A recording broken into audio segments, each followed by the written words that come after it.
dem ak dikk bi fii ci Sénégal nar na am ay coppite yu am solo li ko waral di ndogal bi nguuru Sénégal jël ngir fas yéene yeesal lépp lu soxal wàllum permis de conduire carte grise ba ci plaque d'immatriculation yi loolee li ko wundu di projet bi ñu duppee Cap Karange bàyyeekoo ci waa direction des transports routiers ki ko jiite di Cheikh Oumar Gueye di ñëwaat ci ana lan mooy permis numérisé yu yees yi rawatina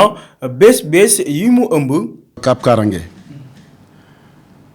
dama koy tekki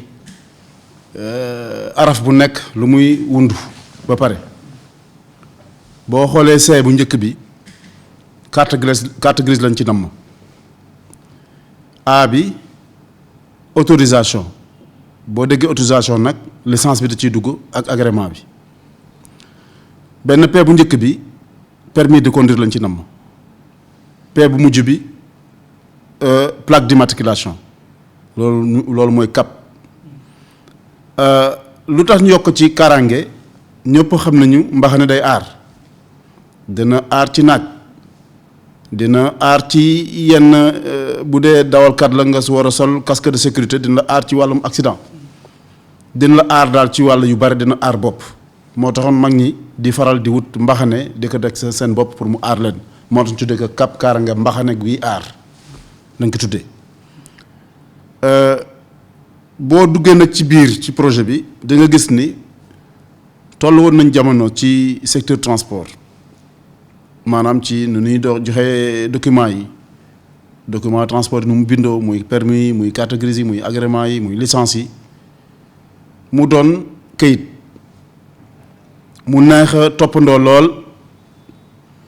ba tax na ñuy wax sax ay faux documents yu circulé yéen a ngi fiy dégg ay faux permis yéen ngi dégg ay fausse carte grise ak yu ni demee loolu parce que këyit bi nu mu bindoo ak nu mu neexee toppandoo mooy waral xëy na loolu sax gën a yokku ñu ni woon suñu bëggee xeex mbir moomu xeexaale lu jëm ci wàllum yéex ci nu ñuy traité dossier yi faw nag ñu dem ci li ñuy woowe modernité jël xare yu yees yi tëgg leen ba mën a génnee jumtuwaay ba nga xam ne xëy na boo ñu ko joxee askan wi dina indi kaaraange ci ñëpp ci wàllum document moo tax ñu dem def appel d'offre international en 2015 2016 xool ci àdduna bi yan ñooy kuréel yu gën a mag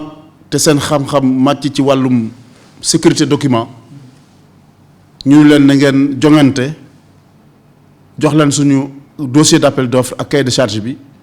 ñu neen lii lañu soxla ku ko mën na nga poser sa candidature ñun nattal ko mooy évaluer ko ki nga xam ni yàlla dogal na nga gagné nga ñëw lëkkaloog ñun partenariat ñu liggéey ba ñu defee loolu yàlla dogal groupe Gemalto génn gagné mbir mi ñu war lëkkaloo nag administration des transports donc direction des transports ak Gemalto war a former benn équipe. Gemalto jóge fan exactement. Gemalto groupement la du Gemalto rek moo gagné projet bi Gemalto dafa lëkkaloog benn entreprise bu ñuy wax FES Technologie ñu nekk Afrique du Sud ñuy ay sud africain Gemalto nekk ay français baaw tugal waaye ñu lëkkaloog beneen société sénégalaise bu ñuy woowee Sopre ñoom ñett ñoo boole def appel d'offre pour jongante pour jël marché bi yàlla mu tekkal seen loxo ñu war a signé ak ñoom convention pour fukki at ni leen ci fukki at yooyu de convention bi lu mu wax mooy lépp lu jëm ci wàllum investissement ci wàllum projet bi yéen a koy matale nguurum Sénégal du gën benn koppar bu mu ciy génnee di ko def ci projet bi maanaa yéen def seen investissement yëpp boo leen defee seen investissement yooyu ba pare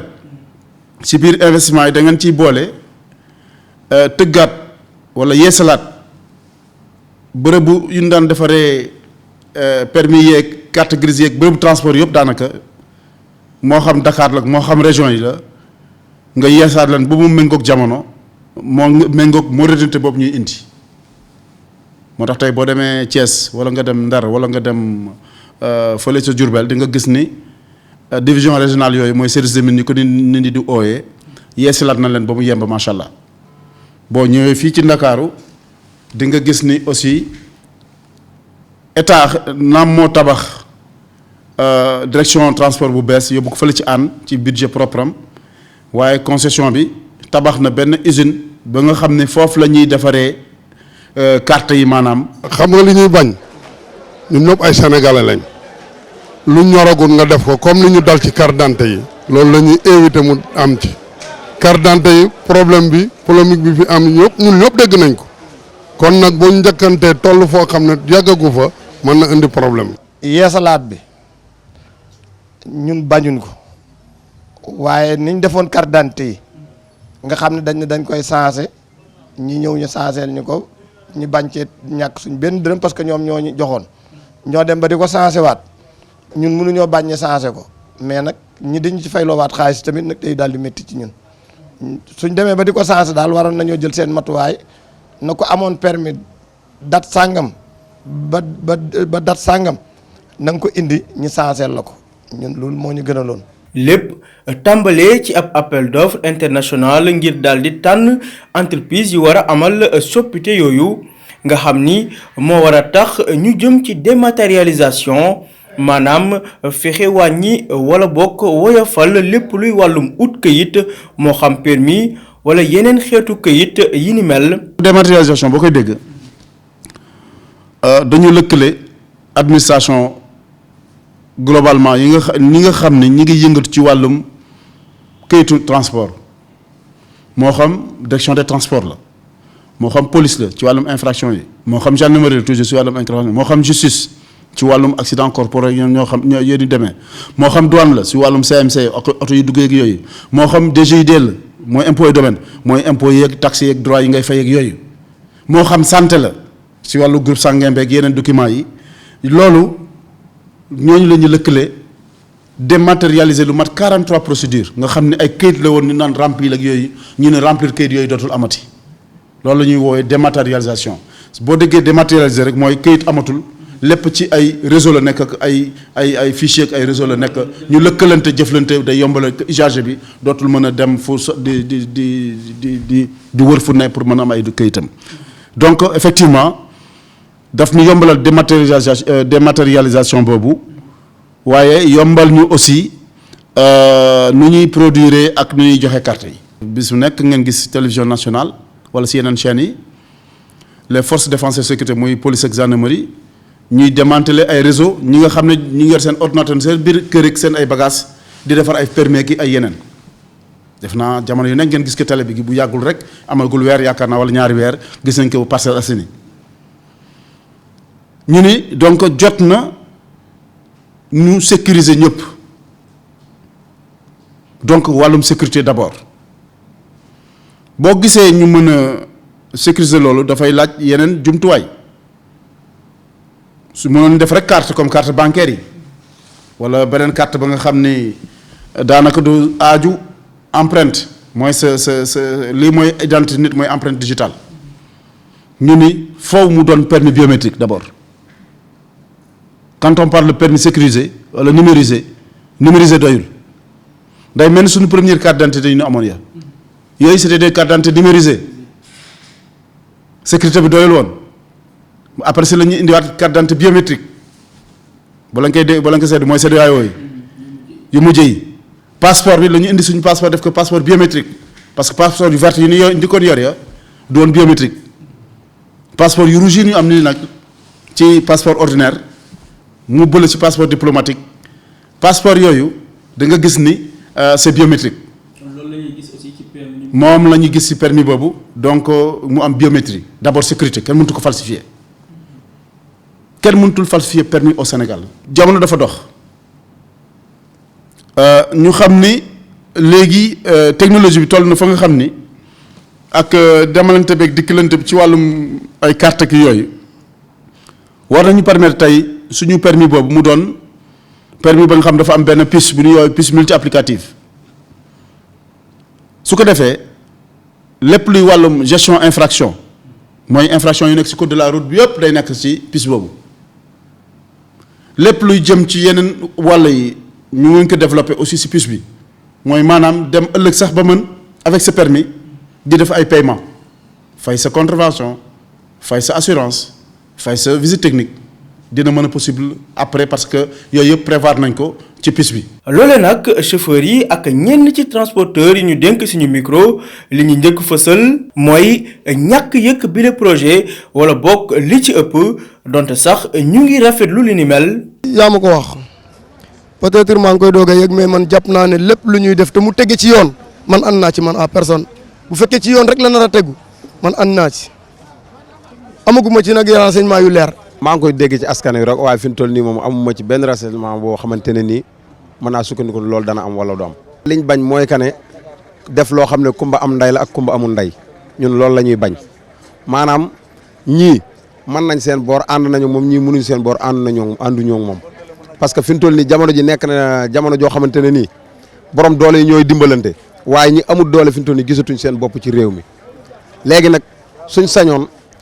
loi buy ñëw na àndandoo ñëpp maase ci. permis numérisé bile bokk na ci ay coppite yi mu làmbool xeex lépp luy fraude ak false ndax ab defarin bu wóor waaye itam dina tax ñuy xam groupe sanguin chauffeur si ngir wallu leen bu ñu tolloo ci ay xat-xat lu ci mel ni accident. groupe sanguin innovation la parce que seetlu nañu ni ñaari bu njombe amee accident bu amee lii ëpp ci ñi ciy faatu. chauffeur si lay bokk wala ñuy ëpp ñu ci li ci am blessure grave chauffeur ba si lay bokk ci ñàkk deret ñu ni xëy na bu ñu del jëloon groupe sanguin bi def ko ci permis yi kooku di dawal tey bu amoon njombe wala soxla deret duñ fa nekk di dem di def ay analyse bu ñu xoolee permis bi rek daañu xam moom groupe sanguin temps la daañu xam ban deret lañ ko mën a may c'est ça c'est pour jéem ko sauver. wax nga ko yamul ci permis bi dem na ci carte grise bi. carte grise bi nag innovation bi aussi moom it non seulement même technologie bu ñuy def ci permis bi moo nekk ci carte grise bi benn différence bi rek la ñu am mooy que carte grise bi du am empreinte parce que oto bi la soxal alors carte grise boobu tey lu tax mu am solo. tey lu bari lu doon jànkonteel comme jafe-jafe si suñu service des mines wala service transport mooy di réeral ay documents mooy des fonds de dossier bis bu yàlla sàkk ay nit soxla seen fonds de dossier pour yóbbu seen oto réimmatriculer ko beneen région mu ñëw ñu xool si ay fonds de dossier gisatuñu fonds de dossier wala réer na wala en tout cas tooy na wala yàqu na bis boobu tey. ci biir carte grise bi daf ñu permettre tey ba lay jox sa carte grise document yu permettre ñu immatriculer oto bi yëpp déjà dexañ nañ ko si piste bi numérisé nañ ko document bi sa CMC sa carte grise étrangère bu fekkee véhicule importé d'occasion la sa déclaration de mise en circulation sa déclaration de mise en consommation sa attestation DIC pour wane ni oto bi kenn sàcc ko bitim réew indi ko fi ci biir réew mi ca li nga fay sa impôt ba loolu yëpp duñ koy dëxëñ dugal ko ci biir piste bi. bu ñu sukkandikoo ci ay gëstu at bu ne fii ci Sénégal lim bu takku ci ay doomu aadama dinañ ñàkk seen bakkan ci tali bi.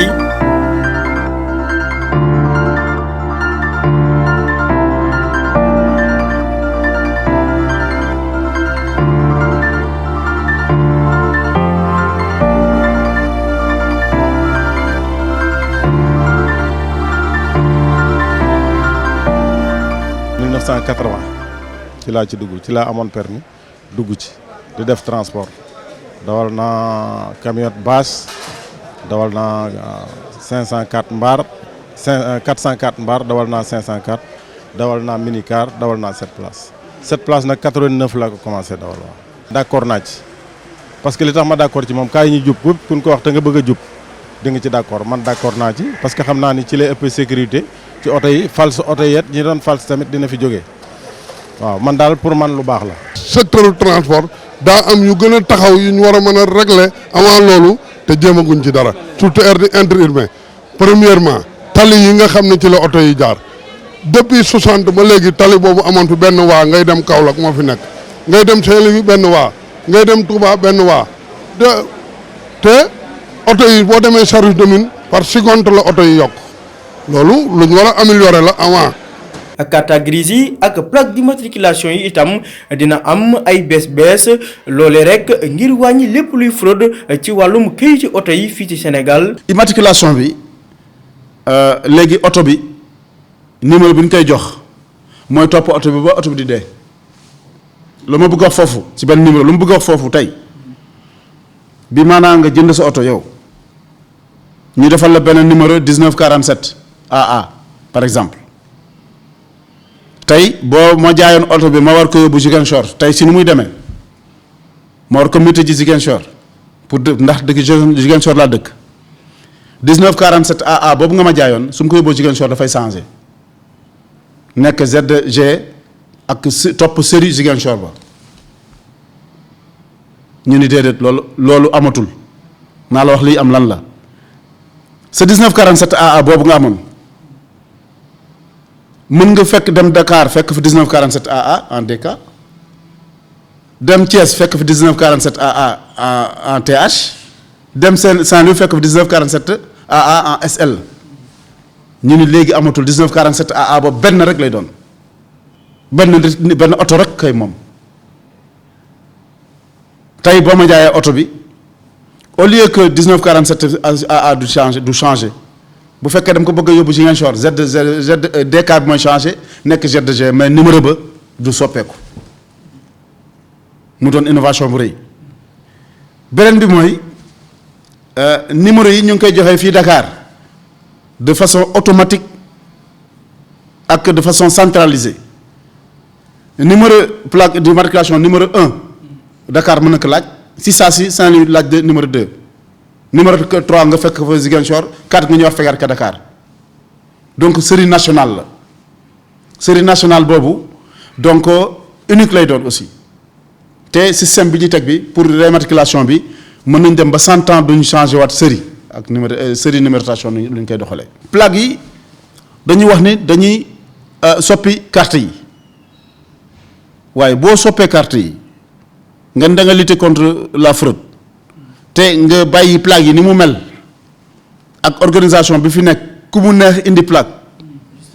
da lay neex yow mii tey nga dem Colobane léegi walla fenn moo xam ànd la moo xam feneen yóbbu sa benn numéro man Abdou Aziz Ndiaye sama numéro 1947 AA bi tafal ma ko sama oto ñu defaral la léegi plaque tafal la ko sa oto Sénégal rek la xewul feneen ci àdduna bi. loolu nag ñu ni dañ ciy jóg pour jóg si nag d'abord il faut que ñu changer plaque yi nu mu bindoo woon pour ñi xam ni changement am na pour bu ñuy contrôler plaque yu yees la déjà bu njëkk ba plaque bi da daan bleu fond bi da daan bleu écriture bi weex du noonu la bu dee série normale bi léegi nag décret bu génn bi mooy fond bi day weex tàll écriture bi ñuul. ci benn côté bi nga gis fi benn sigle SN mooy Sénégal si suufam mu am drapeau bi loolu mooy plaque Sénégal léegi. poseur de plaque yu nekk fii yëpp xam nañ leen parce que ñun ñooy joxe autorisation yi waxtaan ak ñoom signé na ñoom ay convention yi nga xam ni kii bi concession bi moo leen jox plaque yi kenn amatul droit indi plaque Sénégal moo leen jox plaque vierge yooyu. te jubóo nañ ci loolu bu yàgg jubóo nañ ci loolu. ñoom Sénégal plaque Kali plaque Touba plaque ñoom ñëpp ba ci informel bu nekkoon Colobane ak Hann ñooñu dañ leen former en GIE Colobane benn GIE fu nekk Hann benn GIE ñoom ñëpp la ñu signé benn convention jox leen machine yi nga xam ne ñoom ñooy bëcc numéro yi mooy moom la ñuy wax embouchage numéro yi jox leen numéro yi nga machine yi nga xam ne moom mooy def impression à chaud pour numéro yi couleur bi génn jox leen nag matériel bu ñuy koy posé ci oto yi loolu nag di nga ma wax naka ngeen di contrôler loolu nu ñu koy contrôler mooy lan voilà nu ñu koy contrôler mooy lan boo ñëwee ñu lay jox sa carte grise bu bees yow tey duñ lay joxaale lu ñuy wooyee 3e plaque mu ndokk benn hologramme ba nga xam ne dañ ci bind numéro oto bi marque bi ak genre bi numéro hologramme boobu dafa ànd ak benn chose bu ñuy wax reçu moom la àndal moom ngay jël ak sa carte grise yóbbu ko si poseur de plaque bi moo xam GIE Colobane bi la moo xam Kali plaque la moo xam Touba plaque la moo xam gaañil ñoom ñëpp nga dem jox ko troisième plaque bi ak sa carte grise tant que jox la loolu moom amul droit tappal la plaque parce que bu la tappalee plaque sans troisième plaque boobu du fayoo ko parce que moom plaque bu mu posé dañ koy fay. permis yi nga xam ni baaxul ñu teg leen nële wut permis numérisé wut carte grise numérisé nga xam ni képp ku amati oto day am sécurité parce que directeur de transport li mu la waxoon tey numéro oto bi boo koy changé booy miite comme nga ni 27 18 mën ngaa dindi TH bi di ko miite Diourbel DL bi rek ngay def di nga am plaque immatriculation boo xam ne si moo lay sécuriser encore ba ñu xam ne oto bi mooy bii waaye kenn xamatul ban oto mooy oto bu la neex dawal kayit bu la neex dawal. ñii dawal oto yëpp ay responsable lañ. ay père de famille lañ père de famille nag boo ko doonee foog nga am loo responsabilité ci réew loolu mu def noonu d'accord moom ci jëmi boppam war na xalaat ne Sénégal dafa am niveau bu mu toll niveau bi mu ko teg nii ci transport dafa dépassé boobu ndax oto yi ñuy indi nii oto yi ay wanaa de France la ñu yàgg France doon daw ci tali yu mucc ayib ñëw fii tali yi ñu nekk baaxul tuuti na oto yu bëri nañ kon nag boo indee permis motorisé jiital ko te defaroo tali yi ah waxuma ne lu baax la de mais dana bëri loraange aussi.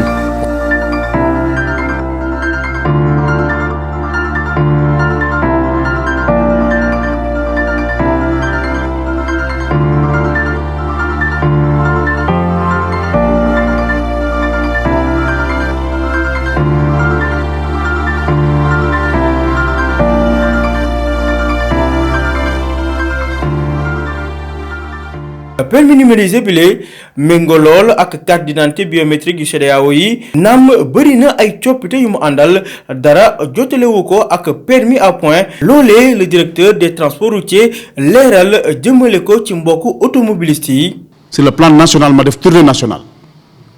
région taxaw naa fa boobu man ba ñu ma nommé fekk na signé nañu convention bi pour commencer projet bi ñu nekkoon nag sur les modalités de mise en œuvre. région taxaw naa fa dem seeti gouverneur mu convoqué CRD acteur transport yi nekk région bi boobu yëpp toog fa ñu waxtaane lii projet bi tey te egsegul woon boobu commencé ko ñu mise en œuvre ba acteurs yi rafetlu ko loolu doyul ba ñu demee ba war a jublu nag ci mbir mi carrément ci mise en œuvre bi dama woote ndaje bu mag fii hôtel Savana képp kuy transporteur ci Sénégal wala ngay syndicaliste ci Sénégal nekk secteur transport wala ngay chef de regroupement de gare routière nga nekk Sénégal wala ngay président association de consommateurs mooy Ascosen Mamad Ndaw mooy Massoxna Kan ñoom ñëpp convié nañ leen ci réunion ba ñu amoon fële ci Savana bi ma defee exposé bi ci projet bi laata débat yi di tàmbali dina ma directeur jarul ngay tàmbali débat li nga wax leer na nañ dañu waroon def sax benn séance sans débat waaye comme jox la cër moom ñu jox la lépp nga jël lépp baaxul ci la ñu ubbi jataayu waxtaan yi waxtaan ak acteurs yëpp ñoom ñëpp jël kàddu à l'unanimité ñoom ñëpp ni d'accord nañ ci projet bi sauf kenn Alassane Ndoye dafa ni man du ma ni d'accord naa du ma ni d'accorduma waaye dama ni nañ ko seetaat am na at ci ginnaaw wala ay weer ci ginnaaw ñu ngi doon waxtaanee waxu permis à point man mi wax naa ci sama ministre wax na ci président si boppam génn na conseil des ministres boo leen xoolee donc de communiqué conseil des ministres yu bari di ngeen ko ci gis muy wax permis à point premier ministre conseil interministériel bu mu présidé le 9 février 2017 mu ngi ciy wax permis à point te bokkoon na ci recommandation ak mesures yu ñu jëloon yi. permis à point xam nga lan moo tax mënuma koo bañ wala jëm ma koo bañ ci sama xol donc chauffeur si ñun ñëpp yemuñ xamante nañ ci suñ biir xam nga du ma wax jëmale sama côté ne du ma wax jëmale ko beneen côté mais boo doon maanaam chauffeur si ñëpp yemuñ daal bu tax na man daal damay sakku lépp luñ ñuy teg te muy jaar ci yoon rek te yàlla tax baax na man ànd naa ci man. permis à point am nañ ñeneen ñoo xamante ni ñoom ñoo ci wax ñu bokkut ak ñun waaw parce que am nañ ay ndey nday yooyu nag ñoom ñoo ci wax buñ ci àndee ànd nañ ci suñ ci ànduñu ci. màggalu Touba bi passé biñ xoolee accident yi am na ci 47 permis yoo xam ne baaxuñu permis yooyu ku leen di defar ak fu ñu leen di defaree ak ñan ñoo leen di defar kon bu ne dañuy sécuriser transport bi wut carte grise mémorisé wut permis bu mémorisé man dama ci d'accord. am na ci carte grise yoo xam ne dañ doon dem ba ñaari oto ñetti oto di ci nekk ci benn carte grise ñetti numéro oto di ci nekk wala ñaari numéro oto buñ ko mémoriser duut ci mën a nekk. permis à point ak permis numérisé bokkul mi ngi mel ne ñu ni carte d'identité yu njëkk yi ak carte d'identité yi am léegi bokkuñu bu nga permis numérisé moom sécurisation permis la rek pour permis bi kenn dootu ko mën a fals wala du yomb looloo tax la mais ku xës am permis bu baax ba ngay dem ñu jox la beneen permis bu baax numérisé bu baax. réew mi ñu nekk permis à point dafay mënul nekk li tax mënul nekk mooy da ngay daw ci tali ay fas di la kar ay xar di la kar ay mbaam di la kar ay saret di la kar mais loolu nga bëgg a def permis à point. dafa laaj nag waxtaan wu bëree bëri te yàgg waaw mesure d'accompagnement bi tamit dafa war a am parce que yow amoo appareil yu doy ca alkaati gendarme boo leen bàyyee ak chauffeur yi ñu rey leen ci yenn condition parce que ku mu neex ne da ngaa def accès de vitesse da ngaa doublé ci ligne continue bi chantage la ca loolu moo fi am te loolu aussi ku ko defee da ngay rey chauffeur yi rek. ci permis mémorisé rek ci loolu lañ jëm looloo tax ñu di ci am tiitange te Sénégal dafa tolloogu niveau boobu ci wàllu transport. permis à point balaa nga ciy dem mise en œuvre dafa am ay préalable li ñuy nekk di def nii du permis à point li ñu nekk di def nii permis à point du permis à point parce que ndogal bu mujjee bu ñu jot bi ñun te di ko doxal nii premier ministre wax ko président wax ko ministre Seydou Gueye muy porte-parole du gouvernement def conférence presse yéen ñëpp ngeen dégg ko fekkee ko matagul 4 mois mu wax ko Abdoulaye Daouda Diallo di sama ministre des infrastructures des transports et des enclavements wax ko mooy que ni fu ñu jëm nii jëmuñu ci permis à point ba ñuy jëm ci permis à point daañu dajale acteurs yi waxtaan ak ñëpp ba ñëpp gindeeku d'accord ci la ñuy def lan la ñu door cee jëm te di fàttali ni acteurs yi du transporteur rek transporteurs yi 35% la ñu doon ci détenteurs de permis yi au Sénégal yeneen 65% yi fan nga leen di yóbbu dañu am permis comme yow. ak yile yeesal réewum Sénégal nar na dox ay jéego yu am solo ci xeex faux permis yu ñu xayma ci lu toll ci 2 millions yi nga xam ne ñu ngi daw ci circulation wu Sénégal.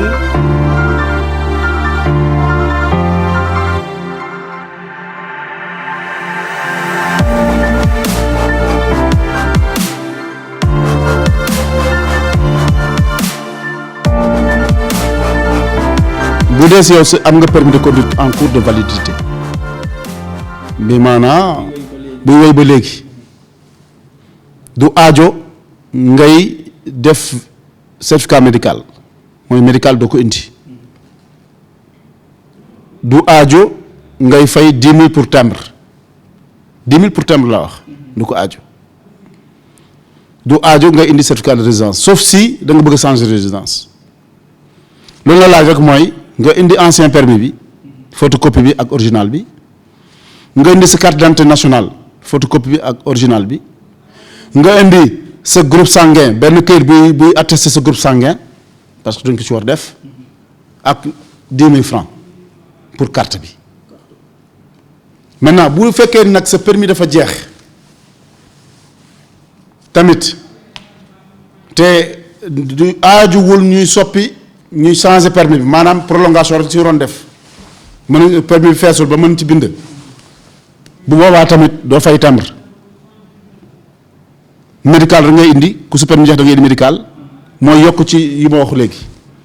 maintenant bu fekkee nag sa permis dafa yàqu carrément wala dafa fees ba amul fu ñu ko def wala mu réer wala mu xottee ko yooyu bu boobaa nag si ngay doog a dem jëndi timbre parce que changement permis bi duñ ko waroon changer nga waroon timbre waat waaye fekk permis bi nga yor yàquwul feesul réerul doo jënd timbre fii léegi sa permis est en cours de validité doo wuti médical yow daal li ngay indi rek mooy sa ancien permis original bi ak photocopie bi sa carte d'identité nationale wala passeport original ba wala photocopie ba indi sa luy attesté sa groupe sanguin ak 10 000 francs. suñu métier saytu dossier suñu métier immatriculation suñu métier defal permis yooyu dafay des si ñun waaye lépp lu jëm ci wàllum enrôlement mooy maanaam si citoyen bi ñëw si kanamu machine ordinateur wala machine ñu photo la jël say empreinte digitale muy fukki doigts yi la ñuy jël empreinte am defal la signature numérique dugal sa dossier loolu la ñuy wooyee enrôlement donc ñoom ñooy toppatoo wàllum enrôlement boobu toppatoo wàllum encaissé 10 000 francs boobu wala moo xam beneen titre bi lu muy jar ak délivrance bi mooy joxe ko te si délivrance bu ñu koy joxee nit ki aussi ki defoon permis dafay ñëwaat teew joxewaat empreinte am pour mën a jël permis boobu. dëkk buy dox da ngay dem ànd ak moom surtout dans le bon sens gis nga lii dafa am benn solo boo xam ni ëpp na dayoo bu njëkk yaa ngi doon yor permis boo xam ni pour nga contrôler ko rek problème la mais xool kii la avec l'informatique yow permis boo ko jotee ki koy contrôler su ko tegee ci benn nu ñu koy waxati les tablettes là mais tout est sorti lépp ay génn ci biti kon xam nga loolu am na solo kon développement lii développement la nañ ci nit ñi dañ ci war a gën a kon waxuma dara sax léegi ku nekk ñi nga xamuñ seen groupe sanguin mais daañ ko xam. projet Cap Karange bile tàmbali na fii ci Sénégal muy ci service des mines muy ci bërëb yi nguur gi tànn ngir bindu doomu aadama yi yu si mel ni CICES sénégalais yi nag mën a jot ci yooyu le permis numérisé ci diiru ñaari fan daal di yokk seen karange te sàmm seeni woto. tous les faux permis seront détectés xam nga loolu déjà loolu am na solo. xam nga nag c'est un début man maa ngi fi ñëw ay 7 heures et quelques ma rang j'étais 11e sur la liste ma topp liste bi gars yi dugg kenn par kenn ba sama tour ñëw ma dugg j'ai suivi la procédure normale bañ a enrôler bañ jox ma sama kayit ni ma nag léegi dans 2 jours nga ñëw jël sa permis.